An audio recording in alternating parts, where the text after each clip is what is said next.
Hey guys, welcome back to Solo Homesteader YouTube channel and All Mine Ranch, which is the property. I am Ryan.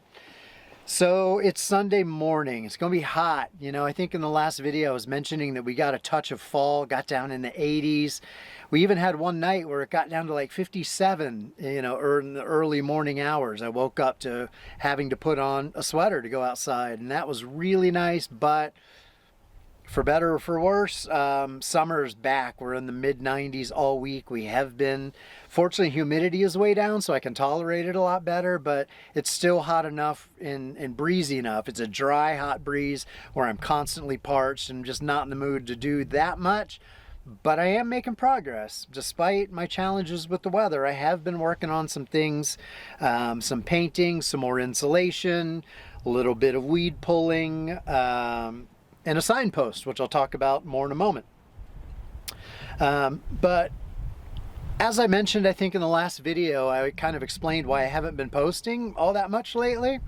And I just want to share a little bit more about what's going on with me. It took me a little while to figure it out. Let me lower the camera ever so slightly. How about there? Sure, why not? Without going into too much detail, I've been struggling with mental health lately, not in a serious way. You don't have to call the 911 on me, but I've been expressing to you guys over the last couple years that I've been dealing with anger and frustration, and I've narrowed it down to two main reasons. One is work stress, just because, sorry, I'm going to bring this down a little lower. I don't know why it feels like it's too high to me. How about there? That's a little better. And maybe bring it in just a scooch, maybe. All right, there we go.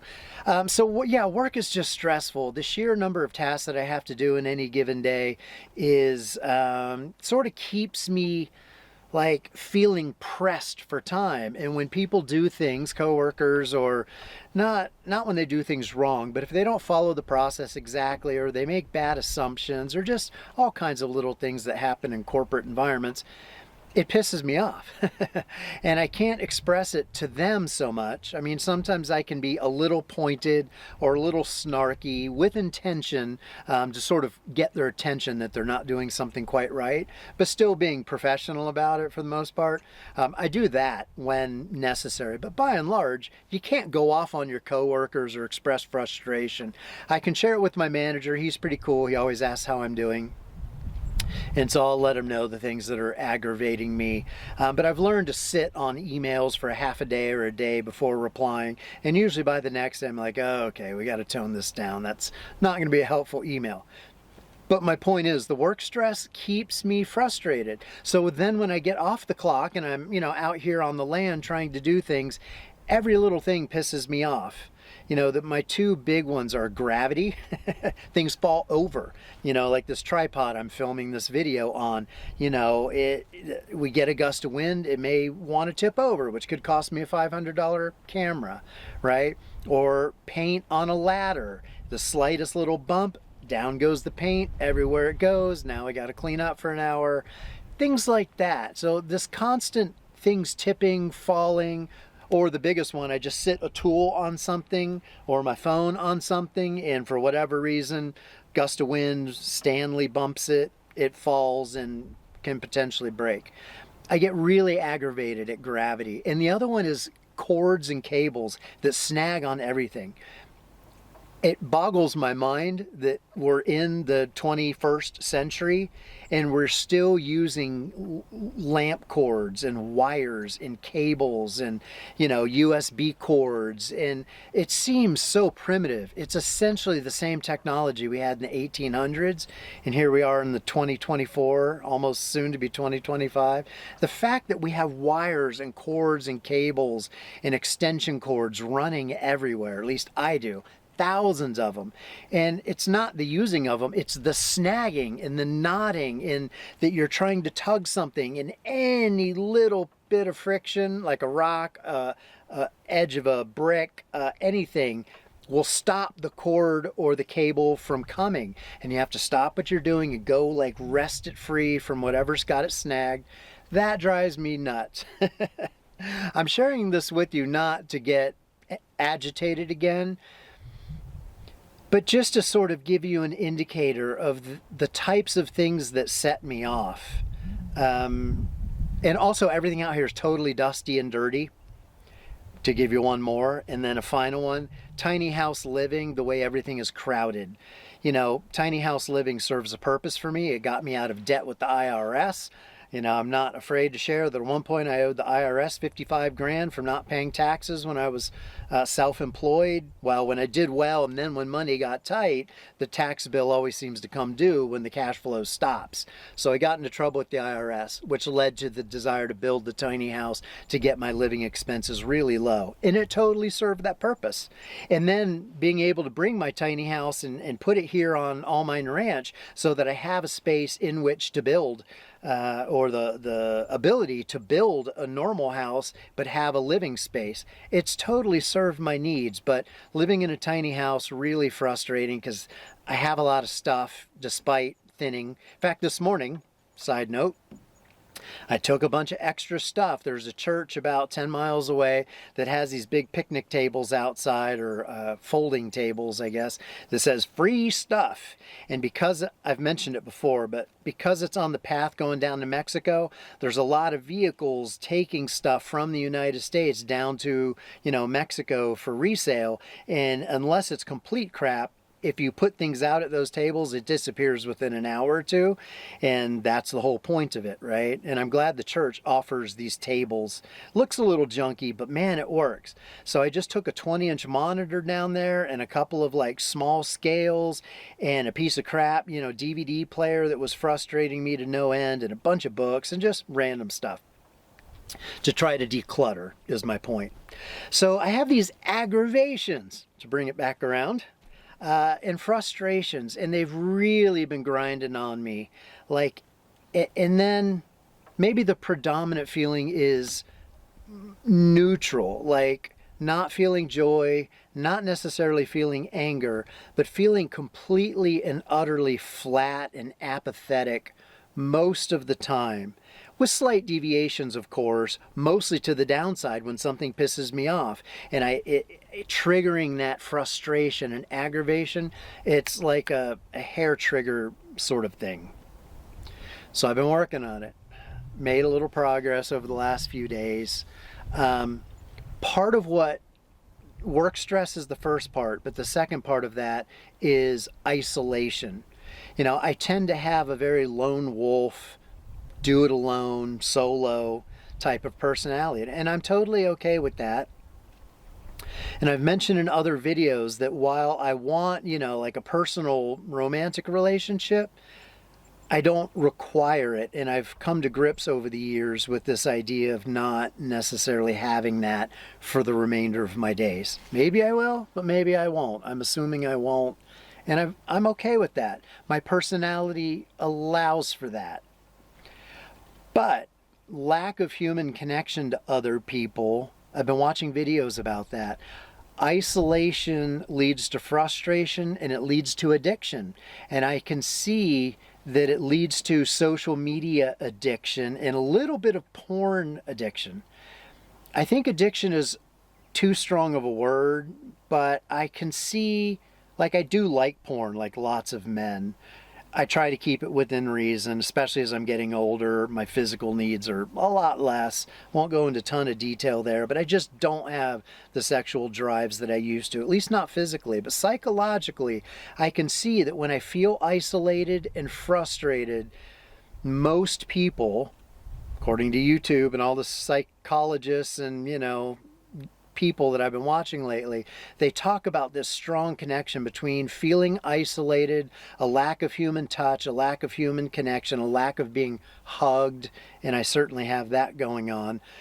While at one level it doesn't bother me, on another level clearly it does, because I think that's why I am so quick to like get more addicted to social media and to watch more porn than usual. And now that I see that connection, it's easy to fix for me. It's not so easy to create friendships and reach out to people, but I realize that's what I need to do. Like my friends Jim and Angela, who live here in Bisbee, which is the reason I was visiting them when I found the property that I bought here. You know, I rarely see them, once every 4-6 months, maybe a couple times a year. I don't really go out of my way to say, hey, you guys, you know, let's go to dinner, let's do something. I have a neighbor, Barbara. Hey, Barbara, you're probably watching, who invites me over like once a month, once every couple of months. And that's great. I'm really glad that she does, because it forces me to be social and be normal. But it's a minimal amount of interaction. You know, I just chit chat with neighbors, yeah. But as far as having like male friends, I'm in a predicament that most men in their 50s and 60s and 70s are in, which is having very few friends. And I think that leads us to then reach out to social media. But social media is very superficial. And people can be stupid. And I mean, you see the funny stuff and I follow a lot of comedians and people who do interesting, fun stuff. I follow a lot of skateboarders and surfers because I really like watching those things still. But there's just a lot of random stupidity, crime and violence, and people being ignorant or racist or transphobic or whatever. Stuff like that crosses your feed as well. And that gets to me. And so I've now realized that I'm isolated, and that is manifesting as those things that I just mentioned. So I'm going through, I'm trying to fix that. I'm working on a few things. One is decluttering my space. 2, detoxing from social media. And one of the things that goes with that is texting. You know, I don't have tiny fingers, and phone keyboards are tiny. I didn't grow up in the era of thumbing it, like 2 thumbs. I'm a hunt and pack or a swiper where you don't have to lift your finger from the keyboard. But there is, wow, houseflies are suddenly just going crazy here, sorry.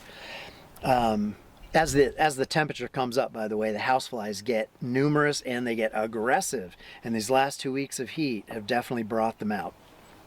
But anyway, my point is typing on my phone, really aggravating and frustrating. And so I'm detoxing right now from Instagram. Facebook, I've grown more and more disenchanted with over the years, and I barely Facebook. I've really kind of decided that I'm cutting it almost all out. And when I do interact via like text messages, I'm not doing the typing anymore because that angers me as well. I'm going to do voice memos, and that's pretty much it. And a whole lot less of that. As I move about my life, I have to take my phone with me, or I thought I did. Coming out here on the deck, I brought my phone and my coffee. Going into the garage, going out to the main house, going out on the trails. I do like to keep my phone with me in case I had an emergency, if I had a heart attack or got bit by a rattlesnake or who knows what. It is nice to be able to reach out and call 911 because people aren't close enough to me that if I started yelling for help, they would hear me. They wouldn't. But aside from that reason, I don't need to take my phone with me everywhere. So I've just decided, what? Social media, except for YouTube, it's got to go. It just really is a false sense of connection to the world. I'm going to work hard to replace it with real connections.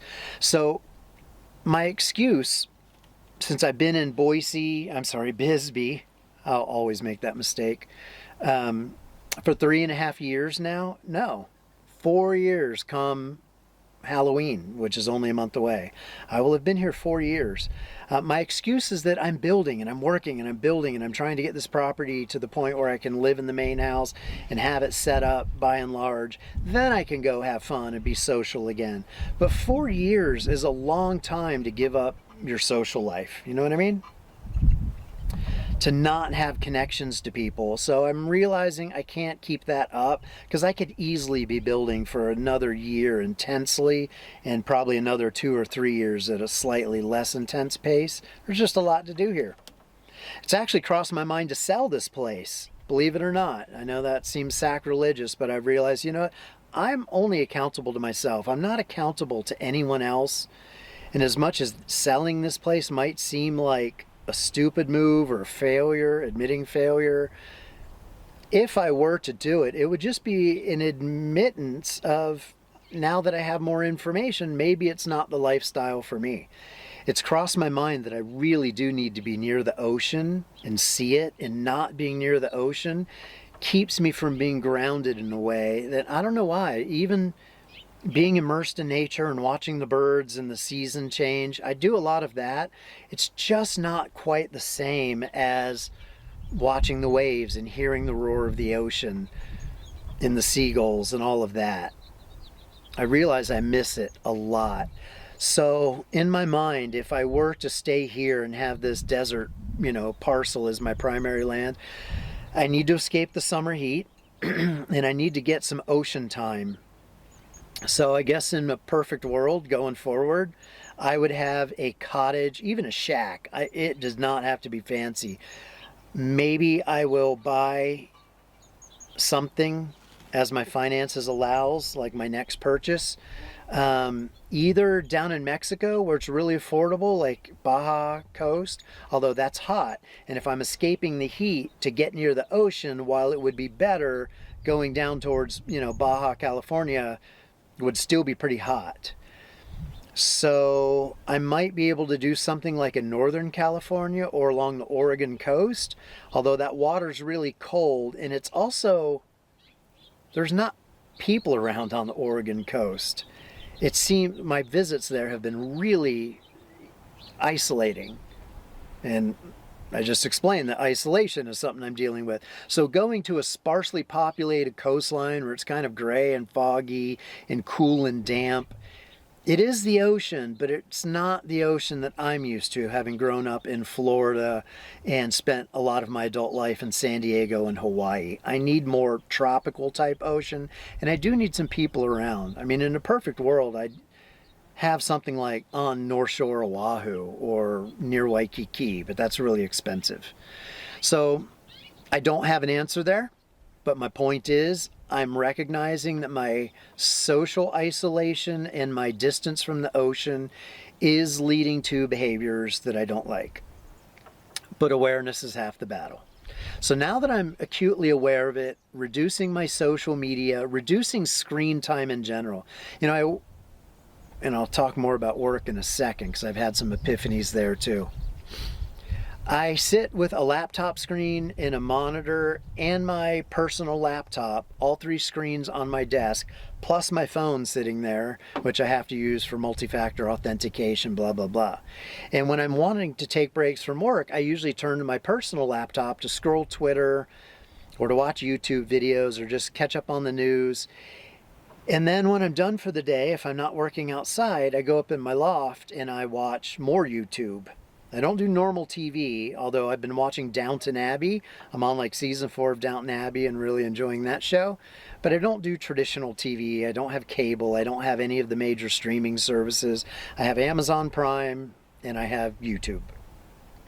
So I watch a lot of screen, and yes, I read books. I've got about 8 books going right now simultaneously. I want to wrap up a few of those, but it's too much screen time. So in thinking like what has got me so angry and feeling so flat, the feeling that the predominant, I guess, explanation is that joy and happiness and that uplifting feeling, haven't really felt it for a long time.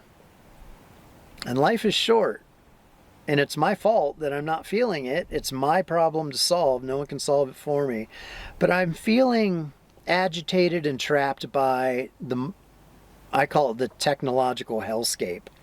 Just the fact that we have so many apps in our lives, and screens, and social media, and work laptops, and for me being in cybersecurity, application after application, just interacting with apps all day long. It's just not normal. We're not wired for it. I'm not wired for it, even though I'm generally good at technology and mastering technical concepts. I look at diagrams half the day, technical diagrams. But it's not good. It's not healthy. It's not how humans are wired. So I've come to some conclusions. Just to repeat myself, and a lot of what I'm saying out loud is really for my benefit, so it sinks in. But I've got to reduce screen time. I got to figure out a way to reduce my work hours. I may even have a conversation with my boss about going to, 4 10-hour work days and then having 3-day weekends. I think that needs to happen in the near future. Caring less about work. I watched a video last night that talked about highly intelligent people are often really frustrated in corporate environments because those corporate environments are not designed to choose the best solutions or come up with the optimal approach. They're designed for mediocrity and coming up with adequate solutions and approaches. And often in corporate environments, there was some layoffs at my work last week. My own mentor at work, who's been giving me guidance for 2 years, a person much more senior on the food chain than me, boom, fired him, his whole team, his whole wing of the organization eliminated overnight, no warning, gone. Those types of decisions to me are short-sighted, but corporations are short-sighted. It's just the nature of the beast. In the video I watched said essentially care less, be more mediocre, de-stress, like just stop putting so much of your heart and mind into your work. It just creates aggravation and stress, and that's totally true for me. So I got to pull back on that a little bit and just be more average and care less. So I think between caring less at work and reducing my stress, reducing my screen time and social media exposure, taking small steps to reach out and form more friendships and more social connections. Like I am going to do more things related to the community here. I don't know what they're going to be. Maybe I'll start a meetup group like I used to have up in Boise, Idaho. Something, but I've got to feel more connected to people and have more interaction because the isolation's getting to me. So as I've had these epiphanies and realizations, I do feel better, actually. I've been meditating more, praying more, and just trying to be present in the moment. And I guess one of my biggest issues that keeps me feeling sort of agitated or neutral is my own ego demanding that the situation be something different than it is. That's stupid. In the Byron Katie's book, Loving What Is, she talks a lot about whatever is to her is God. Like the way the world is, in people, in events, in the land, the ecology, the economy. Everything that is collectively, she considers God.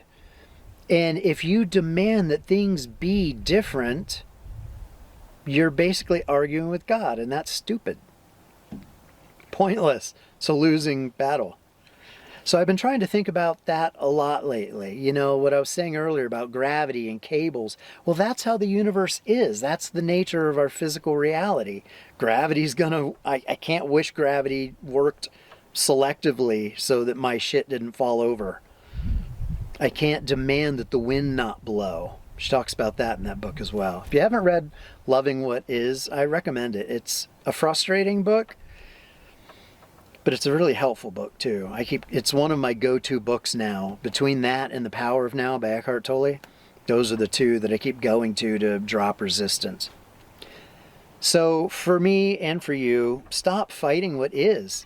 I had to look up the Serenity Prayer yesterday. The whole, God grant me the serenity to accept the things that I can't change, and the courage to change what I can, and the wisdom to know the difference. I've got my own slight variation on that, which essentially is help me to just be at peace with what is.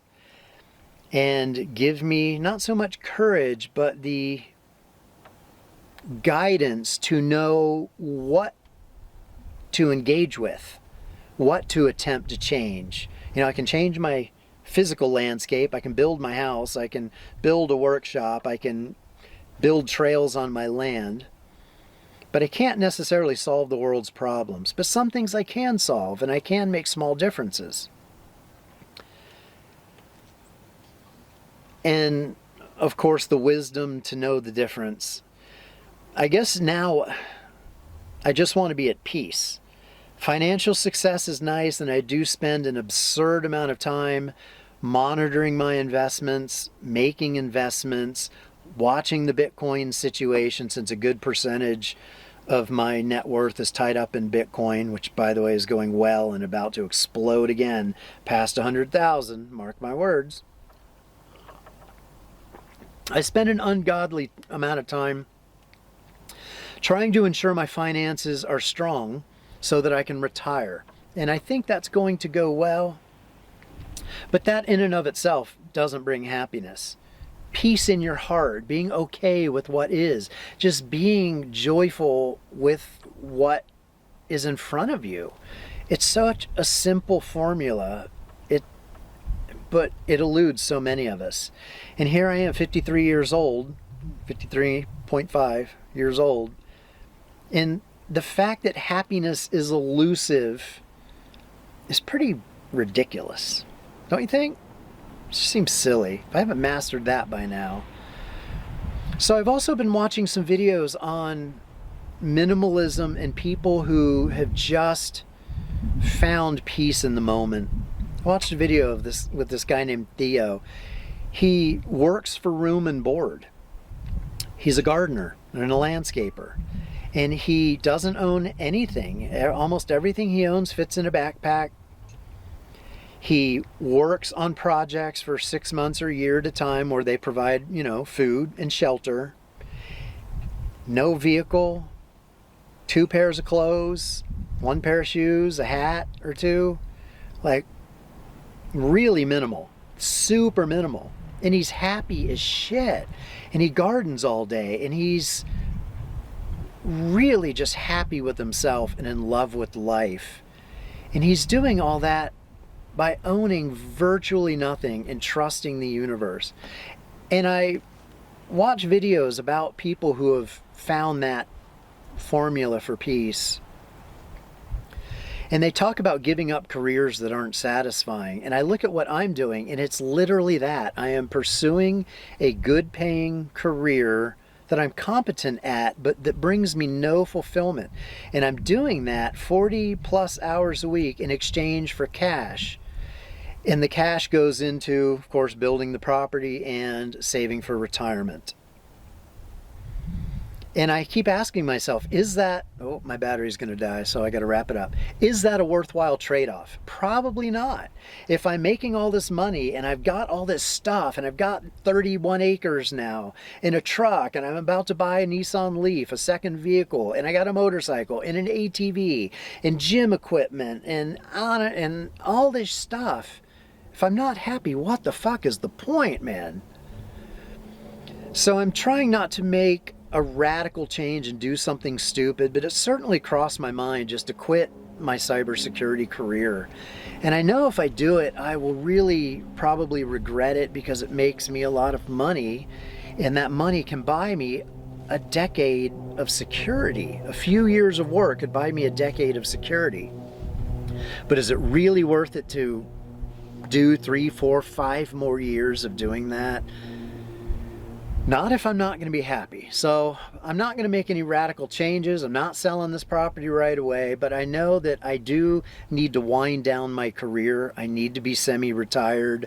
If I have to simplify my lifestyle again and sell this property to do it, and maybe just travel or go live in a hut somewhere on a beach for a few years, or hop in Margo, my cargo trailer, and just do what I had intended to do all along, which is boondock and travel the national parks. I really need to do that and reground myself and make stronger human connections and get my happiness back, because the career and the property and the possessions are not going to bring me happiness. So that's what I'm working on. Like, that's where I'm at, I guess. In other words, it's a midlife crisis, but it's been shaping and evolving over the last decade. I've easily been in this crisis for 10 years. There's got to be light at the end of the tunnel. So I'm doing okay. I'm working through all this shit.